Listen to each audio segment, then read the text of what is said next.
Doctor Sreevarma ஆயுள் தரும் ஆயுர்வேதா அறுவை சிகிச்சை இல்லா குணம் ஆயுள் கால நிவாரணம். Branch express courier private limited domestic international cargo உங்கள் இல்லம் தேடி வந்து கொரியர் புக்கிங் டெலிவரி செய்து தரப்படும். தமிழ் புத்தாண்டை மக்கள் சிறப்பாக கொண்டாடி வருகின்றனர். ஆலயங்களில் சிறப்பு அபிஷேக ஆராதனைகள் நடைபெற்று வருகின்றன. விசுவாவசு தமிழ் புத்தாண்டை மக்கள் வீடுகளில் சிறப்பாக கொண்டாடுகின்றனர். வாழ்க்கையில் இனிப்பும் கசப்பும் சமமாக இருக்க வேண்டும் என பொருட்படும் வகையில் வேப்பம்பூவையும் வெல்லத்தையும் சேர்த்து சமைத்து அறுசுவை படையலிட்டு புத்தாண்டை கொண்டாடி வருகின்றனர். அண்ணல் அம்பேத்கரின் 134வது பிறந்தநாள் சிறப்பாக கொண்டாடப்பட்டு வருகிறது. ஒடுக்கப்பட்ட மக்களின் துயரங்களை துடைத்த அண்ணல் அம்பேத்கர் இந்திய அரசியலமைப்பு சட்டத்தை வகுத்துக் கொடுத்துள்ளார். சமூக நீதியை நிலைநாட்ட இடஒதுக்கீட்டை உறுதி செய்தவர். அவரது 134வது பிறந்த நாள் இன்று கொண்டாடப்படுகிறது. இதையொட்டி நாடு முழுவதும் உள்ள அவரது சிலைக்கு மாலை அணிவித்து மரியாதை செலுத்தப்படுகிறது.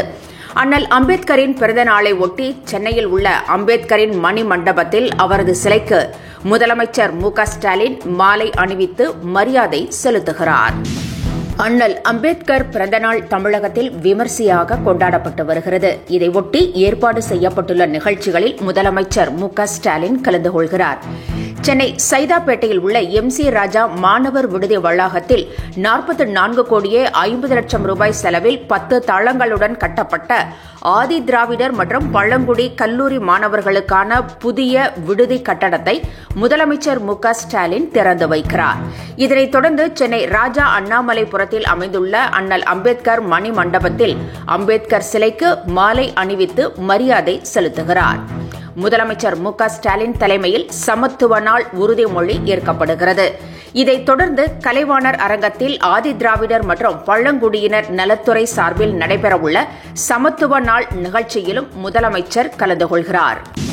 பாட்டாளி மக்கள் கட்சியின் தலைவர் பதவியில் இருந்து நீக்கப்பட்ட அன்புமணியின் பதவி பறிப்பை அதிகாரப்பூர்வமாக அறிவிக்க ராமதாஸ் முடிவு செய்திருப்பதாக தகவல் வெளியாகியுள்ளது.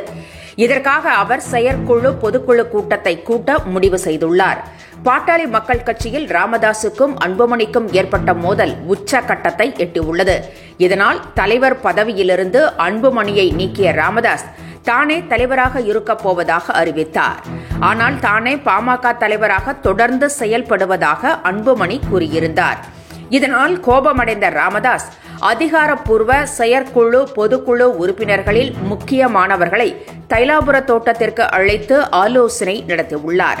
அதேவேளையில் அன்புமணியும் தொடர்ந்து கட்சி பணிகளில் தீவிரமாக ஈடுபட்டுள்ளார். மே மாதம் 11ஆம் தேதி நடைபெறவுள்ள சித்திரை முழு நிலவு விழாவிற்கான ஏற்பாட்டையும் அவர் நேரில் ஆய்வு செய்தார். இந்த பரபரப்பான சூழலில் செயற்குழுவை கூட்டி அன்புமணியின் பதவி பறிப்பை அதிகாரப்பூர்வமாக அறிவிக்க ராமதாஸ் திட்டமிட்டுள்ளதாக கூறப்படுகிறது. பாஜகவுடன் அதிமுக கூட்டணி வைத்ததற்கு அக்கட்சியில் கடும் எதிர்ப்பு கிளம்பியுள்ளது. அக்கட்சியிலிருந்து பலர் விலகி வருகின்றனர். கரூர் அதிமுக தெற்கு நகர மீனவர் அணி செயலாளர், இளைஞர் மற்றும் இளம்பெண்கள் பாசறை தெற்கு நகர துணை செயலாளர் உள்ளிட்ட பலர் அதிமுகவில் இருந்து விலகி அமைச்சர் செந்தில் பாலாஜி முன்னிலையில் திமுகவில் இணைந்தனர். ஆழ்கடலில் மீன்பிடிக்க விதிக்கப்படும் தடை நள்ளிரவிலிருந்து அமலுக்கு வருகிறது. ஏப்ரல், மே, ஜூன் மாதங்களில் மீன்களின் இனப்பெருக்கம் நடைபெறுகிறது. எனவே இந்த மாதங்களில் மீன்பிடித்தால் மீன் உற்பத்தி பாதிக்கப்படும் என கருதப்படுகிறது. எனவே ஏப்ரல் 15ஆம் தேதி முதல் ஜூன் மாதம் வரை 61 நாட்கள் விதிக்கப்படும் தடை காலம் நள்ளிரவிலிருந்து அமலுக்கு வருகிறது. இந்த காலத்தில் விசை படகுகள் கரையில் நிறுத்தப்படும். நாட்டுப் படகுகள் மட்டுமே செல்ல அனுமதி அளிக்கப்படுகிறது. டெல்லி பாஜகவுக்கு தமிழ்நாட்டை பற்றியோ தமிழ்நாட்டின் கள நிலவரம் பற்றியோ எதுவுமே தெரியாது என எஸ்.வி. சேகர் சாடியுள்ளார். பாஜகவில் இருந்து தான் வெளியே வந்த பிறகு தனது சமுதாயத்தைச் சேர்ந்த 1.5% வாக்குகள் பாஜகவுக்கு வராது என்றும் அவர் கூறியுள்ளார்.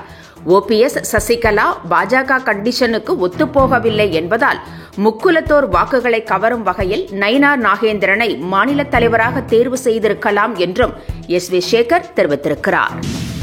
பாஜக தலைவர் பதவியில் இருந்து மாற்றப்பட்டுள்ள அண்ணாமலை ஆன்மீக பயணத்தை தொடங்கியுள்ளார். தமிழக பாஜக தலைவராக இருந்த அண்ணாமலை மாற்றப்பட்டு அவருக்கு தேசிய பொதுக்குழு உறுப்பினர் பதவி வழங்கப்பட்டுள்ளது.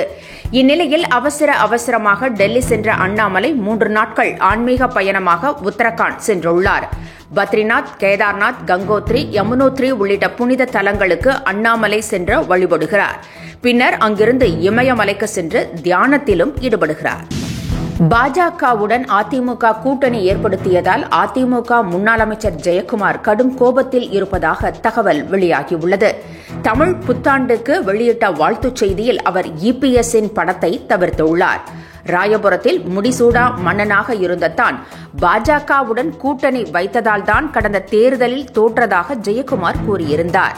பாஜக அதிமுக கூட்டணி உறுதி செய்யப்பட்டதால் ஜெயக்குமார் அதிருப்தி அடைந்ததாக கூறப்படுகிறது. பெண்களை மிகவும் மோசமாக பேசிய அமைச்சர் பொன்முடியை கைது செய்ய வேண்டும் என இந்து மக்கள் கட்சித் தலைவர் அர்ஜுன் சம்பத் தெரிவித்துள்ளார். அண்ணாமலையை தலைவர் பதவியிலிருந்து நீக்கியது கட்சியின் முடிவு என்றும், ஆனால் அவர் பாஜகவின் அடையாளம் என்றும் அர்ஜுன் சம்பத் கூறியுள்ளார். புதிய தலைவராக தேர்வாகியுள்ள நயினார் நாகேந்திரன் அண்ணாமலையுடன் இணைந்து செயல்பட்டு திராவிட மாடல் ஆட்சியை அகற்ற வேண்டும் என்றும் அர்ஜுன் சம்பத் தெரிவித்திருக்கிறார். பாஜக அதிமுக கூட்டணியை பொருந்தா கூட்டணி என திமுக ஏஜென்ட்டுகள் விமர்சிப்பதாக தமிழக பாஜக தலைவர் நயினார் நாகேந்திரன் தெரிவித்திருக்கிறார். பாஜகவுடன் அதிமுக கூட்டணி வைத்ததை பலரும் விமர்சித்து வருகின்றனர். குறிப்பாக திமுக கூட்டணி கட்சி தலைவர்கள் விமர்சிக்கின்றனர். இதற்கு பதிலடி கொடுத்துள்ள தமிழக பாஜக தலைவர் நயினார் நாகேந்திரன், திமுக ஏஜென்ட்டுகள்தான் அதிமுக பாஜக கூட்டணியை விமர்சிப்பதாகவும், திமுக ஆட்சியை வீட்டுக்கு அனுப்பும் கூட்டணி தங்கள் கூட்டணி என்றும் கூறினார். டாக்டர் ஸ்ரீவர்மா ஆயுள் தரும் ஆயுர்வேதா அறுவை சிகிச்சை இல்லா குணம் ஆயுள் கால நிவாரணம். Branch express courier private limited domestic international cargo உங்கள் இல்லம் தேடி வந்து கொரியர் புக்கிங் டெலிவரி செய்து தரப்படும். என்றும் உங்களுடன் மை இந்தியா. முக்கிய செய்திகளை உடனுக்குடன் தெரிந்து கொள்ள சப்ஸ்கிரைப் பண்ணுங்க, பெல் பட்டனை பிரஸ் பண்ணுங்க. என்றும் உங்களுடன் மை இந்தியா.